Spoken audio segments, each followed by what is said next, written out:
Spring is the best season of the year for many people. Warm, sunny days, the earth springing forth with new life. Flowers, budding trees, baby animals, all seem to joyfully announce that the long, cold winter is over. No other springtime custom encapsulates these celebrations of new life quite like Easter.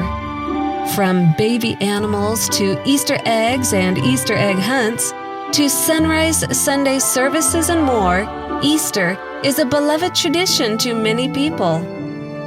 Easter Sunday is the highlight of the Roman Catholic liturgical year, when the resurrection of Jesus Christ is celebrated. According to their catechism, Easter is not simply one feast among others, but the feast of feasts, the solemnity of solemnities, just as the Eucharist is the sacrament of sacraments, the great sacrament. Saint Athanasius calls Easter the Great Sunday, and the Eastern churches call Holy Week the Great Week, the mystery of the resurrection in which Christ crushed death.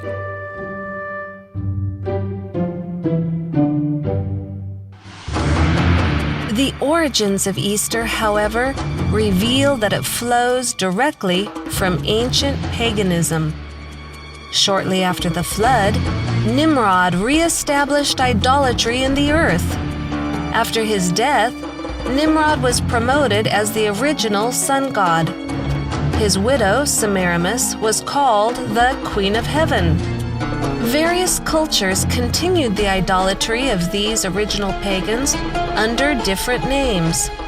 To the Egyptians, Semiramis was Isis.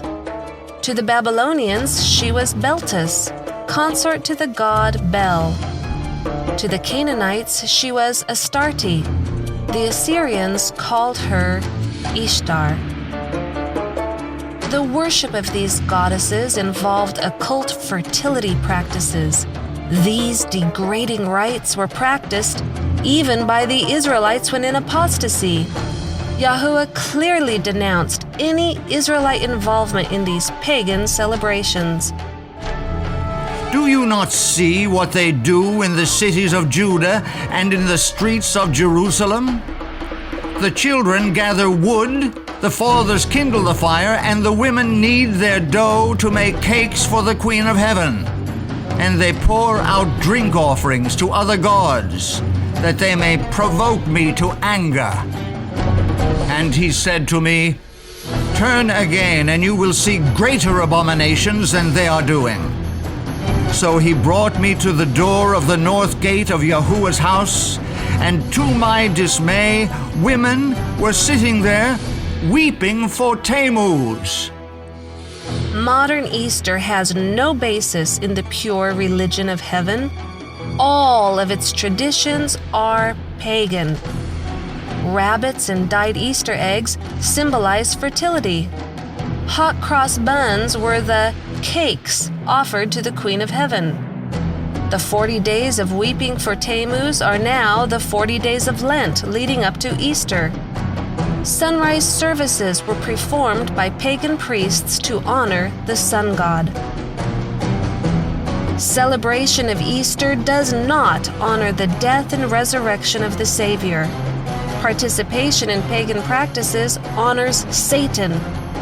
No amount of renaming it by Christian names can purify Easter of its pagan origins. Easter is much more than a pagan impostor pretending to be Christian, lurking behind the pretty facade. Easter is a cover-up for the greatest fraud of all time, a calendar change which hides the true day of the resurrection and the true seventh-day Sabbath. As the years passed and the first Christians died, paganism began to corrupt the once pure faith. The Church in Rome, greedy of ever greater power, sought ways to increase her influence. To conciliate the pagans to nominal Christianity, Rome, pursuing its usual policy, took measures to get the Christian and pagan festivals amalgamated, and by a complicated but skillful adjustment of the calendar, it was found no difficult matter in general to get paganism and Christianity, now far sunk in idolatry, in this as in so many other things, to shake hands. This change of the calendar in regard to Easter was attended with momentous consequences. It brought into the church the grossest corruption and the rankest superstition. This change of calendar also changed the day of worship. This is admitted by Roman Catholics, who point to it as the sign of their authority. Sunday is purely a creation of the Catholic Church. They, the Protestants, deem it their duty to keep the Sunday holy. Why? Because the Catholic Church tells them to do so. They have no other reason. The author of the Sunday law is the Catholic Church.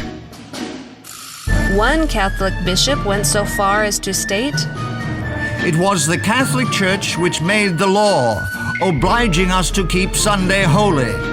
The Church made this law long after the Bible was written. Hence, the law is not in the Bible. The Catholic Church abolished not only the Sabbath, but all the other Jewish festivals. the Israelite festival, which was outlawed in favor of Easter, was Passover. All early Christians kept the feasts of Yahuwah as outlined in Leviticus 23. Paganized Christians still wanted to celebrate Easter, while apostolic Christians, still clinging to a pure faith, observed Passover. Since the 2nd century AD, there had been a divergence of opinion about the date for celebrating the Paschal, Easter, anniversary of the Lord's Passion, death, burial, and resurrection. The most ancient practice appears to have been to observe the 14th, the Passover date, 15th and 16th days of the lunar month, regardless of the day of the Julian week these dates might fall on from year to year. The bishops of Rome, desirous of enhancing the observance of Sunday as a church festival, ruled that the annual celebration should always be held on the Friday, Saturday, and Sunday following the 14th day of the lunar month. This controversy lasted almost 2 centuries, until the Emperor Constantine intervened in behalf of the Roman bishops and outlawed the other group. The point of contention appeared deceptively simple: Passover versus Easter. The issues at stake, however, were immense. The only way to determine when Passover occurs is to use the biblical lunisolar calendar, for only by observing the moon can one count to the 14th day following the first visible crescent. Because the 7th-day Sabbath was also calculated from the first visible crescent, a ruling in favor of Easter being observed on a Julian date would also affect the 7th-day Sabbath. These contentions had agitated the churches of Asia since the time of the Roman Bishop Victor, who had persecuted the churches of Asia for following the 14th-day heresy, as they called it, in reference to the Passover. The future Easter observance was to be rendered independent of Jewish calculation. Here is the real significance of Easter. Sunday is kept as a day of worship because of Easter Sunday. It is claimed that the Savior was resurrected then. Consequently, it is assumed that the day before Easter Sunday, Saturday, is the 7th-day Sabbath. Jews today worship on Saturday rather than the biblical 7th-day Sabbath. However, Jewish scholars admit that the calendar in use for worship today is not the same as was used in Bible times. The new moon is still and the Sabbath originally was dependent upon the lunar cycle. The Jews point to the extreme persecution following the Council of Nicaea's decision to set aside Jewish time calculation as the reason for why they no longer use the biblical calendar. Declaring the new month by observation of the new moon and the new year by the arrival of spring can only be done by the Sanhedrin. In the time of Hillel II, 4th century CE, the Romans prohibited this practice.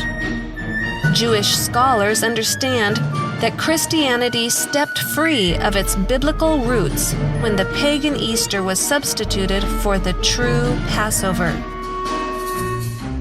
At the Council of Nicaea, the last thread was snapped which connected Christianity to its parent stock. The festival of Easter had up till now been celebrated for the most part at the same time as the Jewish Passover, and indeed upon the days calculated and fixed by the Sanhedrin in Judea for its celebration. But in future its observance was to be rendered altogether independent of the Jewish calendar. Emperor Constantine stated, "For it is unbecoming beyond measure that on this holiest of festivals we should follow the customs of the Jews. Henceforward, let us have nothing in common with this odious people. Our Savior has shown us another path. It would indeed be absurd if the Jews were able to boast that we are not in a position to celebrate the Passover without the aid of their rules or time calculations." The truth is, Easter is a fraud. It is not the day upon which the Savior arose from the grave, nor is Saturday the seventh-day Sabbath of the Bible. Easter is, and has always been, a pagan holiday celebrating fertility. It was substituted for Yahuwah's Passover at the Council of Nicaea in the 4th century when the Church of Rome decided to set aside Hebrew calculation of time. Now, in this last generation, truth is to be restored. All who wish to express their gratitude for the death of their Savior will commemorate it on the day upon which he died, Passover. This can only be calculated by the original calendar of creation. Any other observance gives honor to Satan, the one who has set himself up in opposition to heaven. Today, you can choose which day represents your beliefs, Passover or Easter. You can choose to which power you wish to give honor and worship, the Savior or his enemy, Satan. You can choose on which day, calculated by which calendar, you offer that worship. The choice is yours.